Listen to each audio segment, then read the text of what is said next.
معروف تحقیقاتی صحافی اعزاز سید نے دعویٰ کیا ہے کہ بالآخر نواز شریف پیپلز پارٹی کی جانب سے تحریک عدم اعتماد لانے کی تجویز پر راضی ہو گئے ہیں، لیکن وہ چاہتے ہیں کہ یہ کارروائی نئے عام انتخابات کا دروازہ کھولے۔ اعزاز کا یہ بھی کہنا ہے کہ نون لیگ ایوان کے اندر سے تبدیلی لانے کی صورت میں وزارت عظمیٰ کی خواہش مند نہیں ہے، کیونکہ وہ ضروری قانونی ترامیم کے بعد عام انتخابات کے نتیجے میں وزارت عظمیٰ حاصل کرنے کی خواہاں ہے۔ اپنے تازہ سیاسی تجزیے میں اعزاز سید کہتے ہیں کہ سن 2019 میں سینٹ چیئرمین کے خلاف تحریک عدم اعتماد میں شکست کھا جانے کے باوجود اب پیپلز پارٹی اور نون لیگ ایک بار پھر تحریک عدم اعتماد کا کھیل کھیلنے جا رہی ہیں۔ پیپلز پارٹی شروع دن سے ایوان کے اندر سے تبدیلی لانے کی خواہاں رہی ہے، جبکہ نون لیگ فوجی اسٹیبلشمنٹ کی مداخلت کے بغیر عام انتخابات کو ملکی مسائل کا حل قرار دیتی ہے۔ لیکن اب نون لیگ کے موقف میں تبدیلی آئی ہے اور نواز شریف نے پیپلز پارٹی کی طرف سے دی گئی تحریک عدم اعتماد کی تجویز کو منظور کر لیا ہے، تاہم وہ چاہتے ہیں کہ یہ کارروائی نئے عام انتخابات کا دروازہ کھولے۔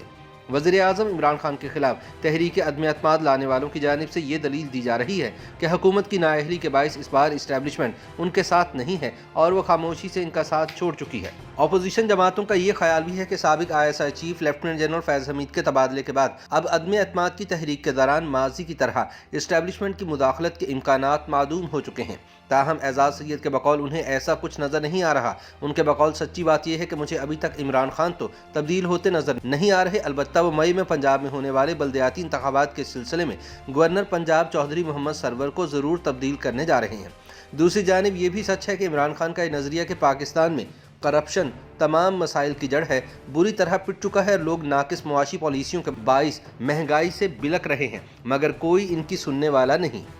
حکومت اپنی ناکامیوں سے توجہ ہٹانے کے لیے نواز شریف کو وطن واپس لا کر جیل میں بند کرنے کے اعلانات بھی کرتی رہی ہے، مگر ان کے اپنے مشیر احتساب شہزاد اکبر نے 18 جنوری کو ہونے والے کابینہ کمیٹی کے بند کمرہ اجلاس کو بتایا ہے کہ نواز شریف کو برطانیہ سے واپس لایا جانا آسان نہیں۔ انہوں نے اجلاس میں بزنس ٹائکون عارف نقوی کا حوالہ بھی دیا کہ کس طرح امریکہ ایک برس سے عارف نقوی کی برطانیہ سے حوالگی کے لیے کوشش کر رہا ہے لیکن بے بس ہے۔ اعزاز سید کہتے ہیں کہ در حقیقت سیاسی جماعتیں اور فوجی اسٹیبلشمنٹ سب اس وقت بند گلی میں پھنسے ہوئے ہیں۔ اسٹیبلشمنٹ نے سب کو اپنی طاقت سے قابو تو کر رکھا ہے، مگر وہ بار بار سیاست میں مداخلت کے باعث تیزی سے غیر مقبول ہو رہی ہے۔ ادھر نہ تو تحریک انصاف کو حکومت سنبھالنی آ رہی ہے اور نہ ہی اپوزیشن جماعتوں کو اپوزیشن کرنے کا ڈھنگ آتا ہے۔ سب ہلکی آنچ پر ابالیاں کھا رہے ہیں۔ اپوزیشن کی طرف سے پہلے مرحلے میں تحریک عدم اعتماد شاید وزیر اعظم عمران خان کی بجائے اسپیکر قومی اسمبلی اسد قیصر یا چیئرمین سینٹ صادق سنجرانی کے خلاف آتی نظر آ رہی ہے۔ اعزاز سید کا کہنا ہے کہ حکومت کے خلاف احتجاجی تحریک عملی طور پر مجھے اسٹیبلشمنٹ کی طرف سے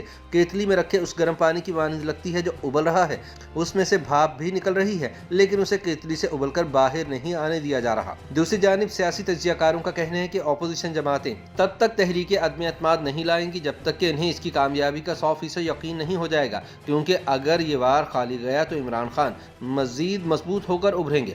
اسی لیے پہلے مرحلے میں زیادہ امکان اس بات کا ہے کہ اسپیکر قومی اسمبلی کے خلاف تحریک عدم اعتماد لائی جائے گی تاکہ ان کا کنٹرول حاصل کرنے کے بعد وزیر اعظم عمران خان کے خلاف بڑا حملہ کیا جائے۔ YouTube پر گوگلی نیوز دیکھنے کے لیے youtube.com کی سرچ بار میں googly news T V type کریں۔ گوگلی نیوز کے پیج پر سرخ رنگ کے سبسکرپشن والے بٹن پر کلک کرنا نہ بھولیے۔ YouTube پیج پر اپلوڈ ہونے والی ویڈیوز سے باخبر رہنے کے لیے بیل آئیکن پر کلک کیجیے۔ آپ کو ہر نئی ویڈیو کے بارے میں نوٹیفیکیشن موصول ہو جائے گا۔